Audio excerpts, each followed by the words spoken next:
Fala aí, galera! Tudo na paz? Sejam bem-vindas e bem-vindos. Nesse vídeo eu vou falar sobre processadores.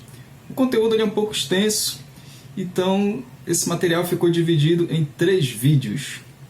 Eu sugiro que tu pegues um caderno para fazer anotações, porque eu vou te falar algumas palavras e alguns conceitos que eu acredito que seja novidade para ti.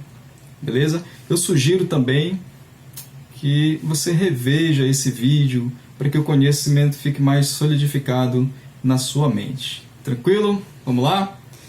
Essa é a nossa disciplina de Fundamentos da Informática. Eu sou o Wander Wilson e essa é a nossa aula 4.1. Vamos falar sobre processadores. O processador está aqui nessa placa-mãe já conectado, bonitinho, você pode ver ali a seta apontando para ele. Para você ter uma noção de tamanho, temos uma outra imagem de uma pessoa conectando esse processador na placa-mãe. O processador ele é um componente mais importante do computador, é ele que vai fazer todo o trabalho pesado. Lembra que algumas aulas atrás eu falei sobre o tripé entrada, processamento e saída. Então, para que o computador funcione, é preciso que nós passemos alguns dados de entrada para ele, né? Então o computador vai receber esses dados, ele vai fazer um processamento desses dados e vai gerar uma saída para a gente, através de algum periférico de saída, por exemplo, um monitor, uma caixinha de som, enfim, a gente vai falar sobre periféricos em outra aula. Mas quero que você entenda que o processador é o componente que vai fazer todo o processamento, daí vem o nome processador, tá? Então, ele é o componente que mais trabalha em um computador. O tempo todo ele vai estar trabalhando. Tá? Por conta disso, muita tecnologia é utilizada, né, para desenvolver esse processador. Então, várias pesquisas são feitas para poder melhorar sempre o processador. A informática ela evolui à medida que o processador evolui. Então, toda vez que as empresas conseguem desenvolver processadores mais modernos, automaticamente novos equipamentos são desenvolvidos. Então, para você ver a importância do processador. Por consequência disso, o processador acaba sendo o componente mais caro do computador. Geralmente é o processador que é o mais caro. Tá?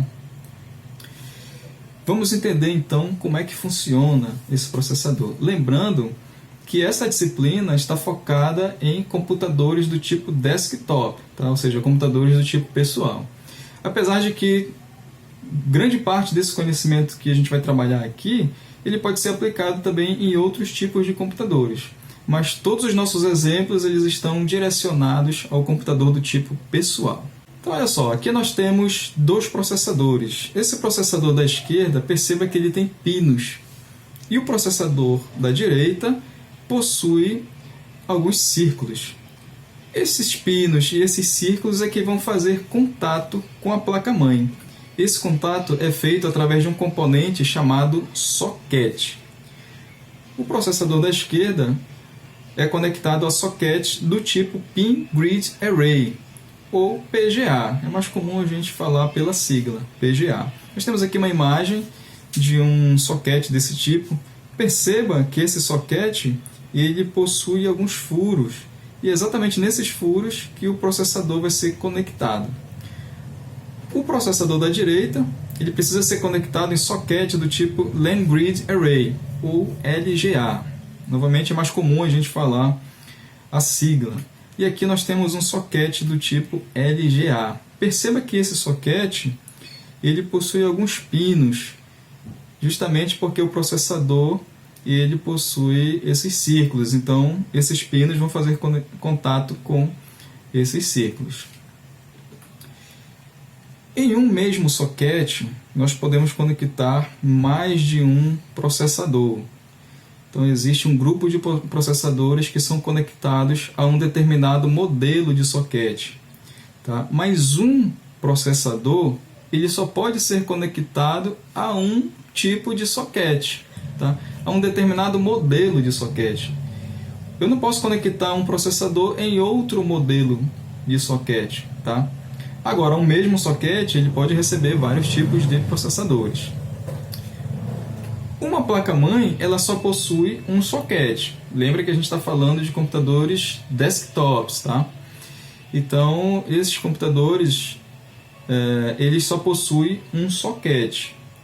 No entanto, se você precisar substituir esse processador, ou se desejar por um processador mais potente, perceba, tá, que nem sempre a placa-mãe vai reconhecer todos os processadores que são possíveis de serem conectados naquele socket. É importante você prestar atenção na placa-mãe, porque lá vai ter a especificação de quais processadores ela consegue trabalhar. Isso é muito importante, esse detalhe aí, tá, gente?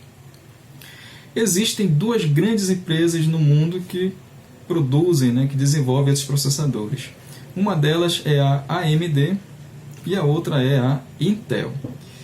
Então, mais um detalhe importante, tá? Um socket, ele pode receber um conjunto de processadores, mas desse conjunto de processadores de uma determinada marca. Por exemplo, os processadores da AMD, eles são conectados em um socket específico, tá? E os processadores da Intel são conectados em um outro socket. Então veja, é muito importante você saber em que socket determinado processador pode ser conectado. Tá? É importante você verificar sempre o manual do processador e o manual da placa-mãe para saber em qual socket você pode conectar esse processador. Se você está pensando em comprar um computador, em montar um computador, seja para você ou para algum cliente, na minha sugestão pessoal é que você comece pelo processador, porque através do processador é que você vai poder verificar que outros componentes você vai precisar comprar, que placa-mãe, né, que sistema de refrigeração você vai utilizar, enfim. A minha sugestão é começar por aí se você vai montar um computador, se você vai comprar essas peças. Tá? A montagem em si a gente não começa pelo processador, mas o processo de definição de que componentes você vai adquirir, na minha sugestão é que você comece pelo processador. Beleza? Muito bem, esse vídeo fica por aqui. Na próxima aula eu vou te mostrar como é que funciona o processador por dentro dele. Beleza? Te aguardo lá então. Até mais.